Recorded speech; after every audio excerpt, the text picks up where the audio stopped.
Wonderful room full of all kinds of good energy as we enter this Advent season and greet one another. Some of you are exhausted coming off of this Journey to Bethlehem weekend. People spent a long time preparing for this. People stayed late last night getting things torn down. It was a wonderful weekend. So again, to reiterate Kristen's comments, thanks to all those who made it a wonderful and special beginning to the Advent season. You know, you see sides of people that really surprise you. I mean, I could give you lots of examples.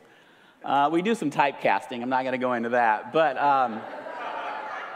I tell you what, I mean, one of the big surprises for me was sweet, gentle, quiet Brad Shuey transformed into a very angry King Herod. And that was my highlight. There were lots of fun parts to the weekend. Yeah. So how about we begin this Advent season with a blessing? A traditional liturgical blessing comes to us from number 6. You have heard this before, but I want you to hear the metaphors in it. The Lord bless you and keep you. The Lord make his face shine upon you and be gracious to you. The Lord lift up his countenance upon you and give you peace. And it might be helpful to gender the blessing in a different way too and just see how it feels. The Lord bless you and keep you. The Lord make her face shine upon you and be gracious to you. The Lord lift up her countenance upon you and give you peace. Him or her, gendered one way or another, or both ways, or beyond both ways, this is a blessing that can carry us into this season of Advent with hope.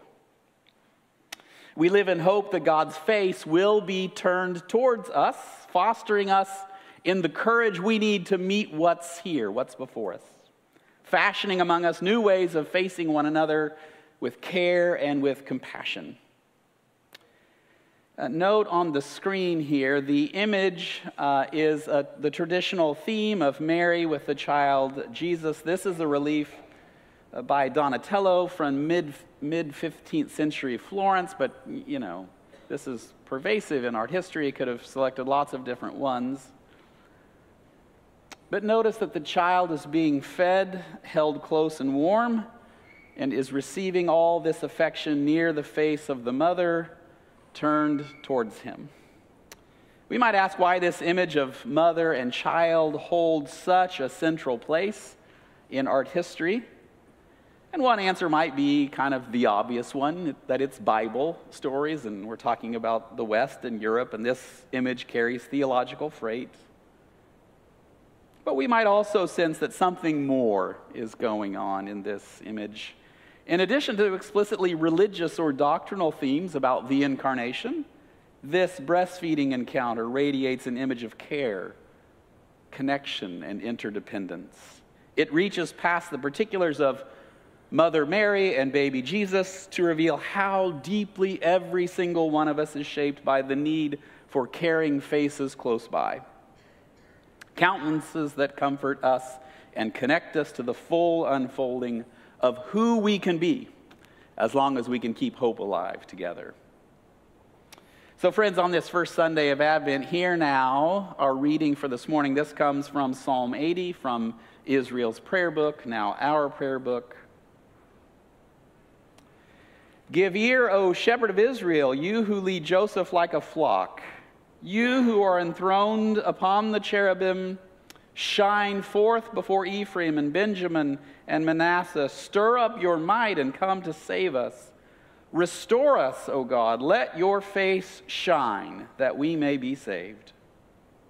O Lord God of hosts, how long will you be angry with your people's prayers? You have fed them with the bread of tears and given them tears to drink in full measure. You make us the scorn of our neighbors. Our enemies laugh among themselves. Restore us, O God of hosts. Let your face shine, that we may be saved. But let your hand be upon the one at your right hand, the one you have made strong for yourself. Then we will never turn back from you. Give us life, and we will call on your name. Restore us, O Lord of hosts. let your face shine that we may be saved. This is the word of the Lord. Thanks be to God. So our reading from Psalm 80 for this first Sunday of Advent offers us a way of praying that registers our distress when it feels like, as it sometimes does, when it feels like God's face is hidden from us. It's as if the psalmist is complaining that God is wearing a mask, and we all have a recent history of wearing masks. Only the mask covers not just God's nose and mouth, but the entirety of God's face. These are the prayers of people longing to see God's face. Show us your face, the psalmist cries. Let us see the real you. Our lives are hard, our steps unsure, and we long for the light of your face to shine on us. During these periods when our lives feel troubled or threatened, we need the nearby comfort of your caring face, Lord. So these themes of faces shining, faces hidden and veiled, these images might speak to us here at the beginning of another season of Advent. The psalmist's prayer to see God's face, the psalmist's deep longing for God's face to shine and save here in the distress of our worry and our fear, these quests for illumination and intimacy, they continued to shape the earliest followers of Jesus. So foundational Jewish stories from Exodus 33 and 34, these are stories of Moses' face shining on Mount Sinai after meeting with God. Those foundational stories met with gospel stories about Jesus himself on a mountain transfigured, his face too bright and clothes dazzling. And in the letter that we know as 2 Corinthians, Paul can say, summing up all these stories of brightness and illumination, for God, who said, let light shine out of darkness, made his light shine in our hearts to give us the light of the knowledge of God's glory displayed in the face of Christ. As we begin our Advent journey towards Christmas this year, hope is at a premium. Hope's hard to come by. I won't take a lot of time to list why that's so. You know why that's so. But we begin this journey remembering that the arrival of Jesus in our tradition, in our faith tradition, the arrival of Jesus is the arrival of God's face. When you see the face of Christ, you have seen the very face of God. There is not some different God back behind the mask. Jesus from Nazareth, this brown face, this immigrant face, this hospitable, welcoming face, this Middle Eastern face, this unmarried face, this kind, merciful, nonviolent, dying face, this is the face of God. Now, mercifully, the brightness is dimmed for our benefit, but the radiance is still there in Jesus' face and in the faces of our neighbors who bear Christ's image. But now, for our benefit, it's a radiance ratcheted down, received in a register that we can bear. No longer a blinding light, but now a warm luminescence that fosters friendship with God and new friendships with one another. Like infants, we sometimes grow anxious when we can't sense the divine face that settles us and helps us feel safe and secure. We don't like walking in the dark. We want some light on the path before us so that we can keep our footing. And it might seem odd to us that the light and love that sustains the whole world shines in the ordinary face of Jesus, but Advent just is the time when we're given to adjust our eyes to this new light. Babies love playing peekaboo. Adults do too, but it's really a game for babies. We love it because it's delightful to see a baby smile and hear them laugh. It's not all that complicated of a game. You hide your face, then you uncover your face. That's about it. But this game is endlessly fascinating to infants. It's cross-cultural. Babies all around the world, right, no matter how you're raised, love this game. One writer put it like this: an early theory of why babies enjoy peekaboo is that they're surprised when things come back after being out of sight. This may not sound like a good basis for laughs to us with our adult brains, but to appreciate the joke, you have to realize that for a baby, nothing is given. They're born into a buzzing confusion and gradually have to learn to make sense of what's happening around them. You know, of course, as an adult, that when you hear my voice, I'm usually not far behind, or you know that when a ball rolls behind a sofa, it still exists. But think for a moment how you came by this certainty.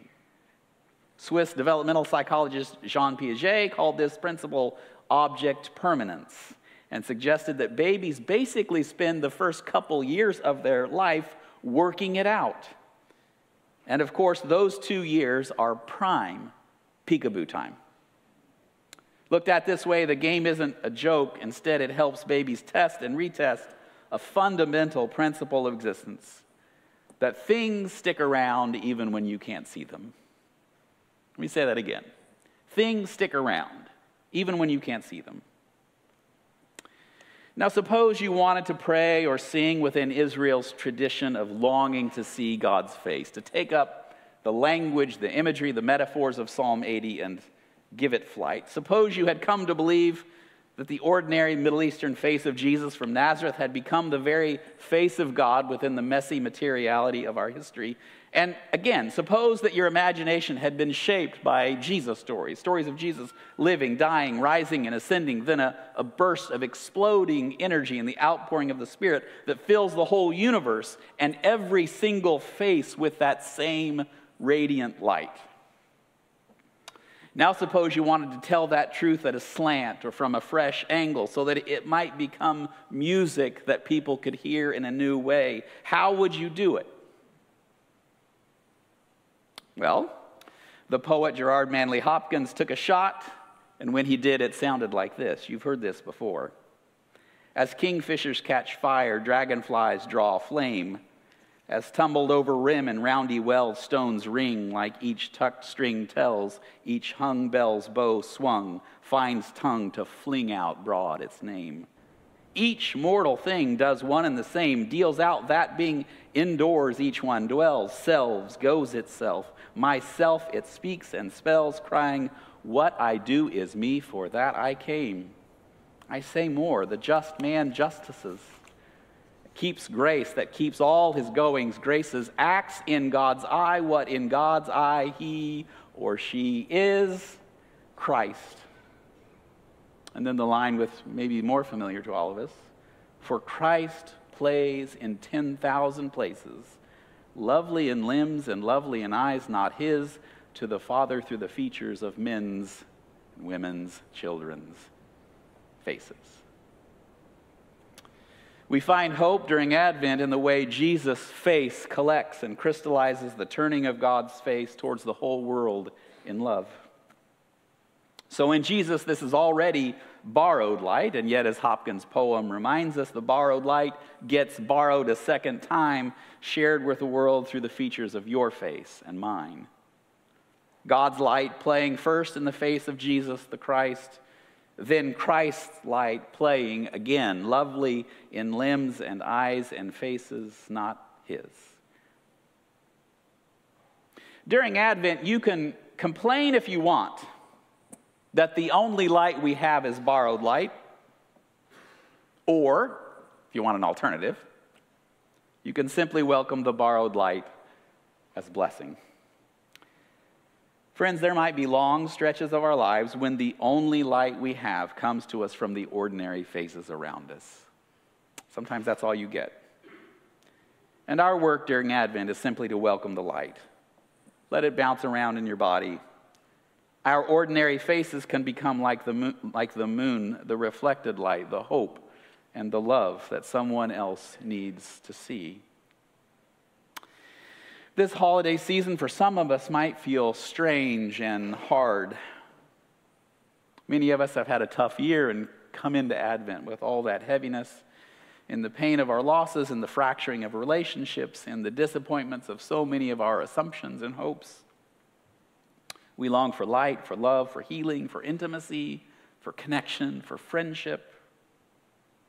For others of us, the season of Advent may have sort of snuck up on us, catching us unready, drowsy, dull even. We're going through the motions, half asleep in a fake world, far too fascinated with fake shiny things. No matter how we come into the season, we long for a return and a reorientation to hope.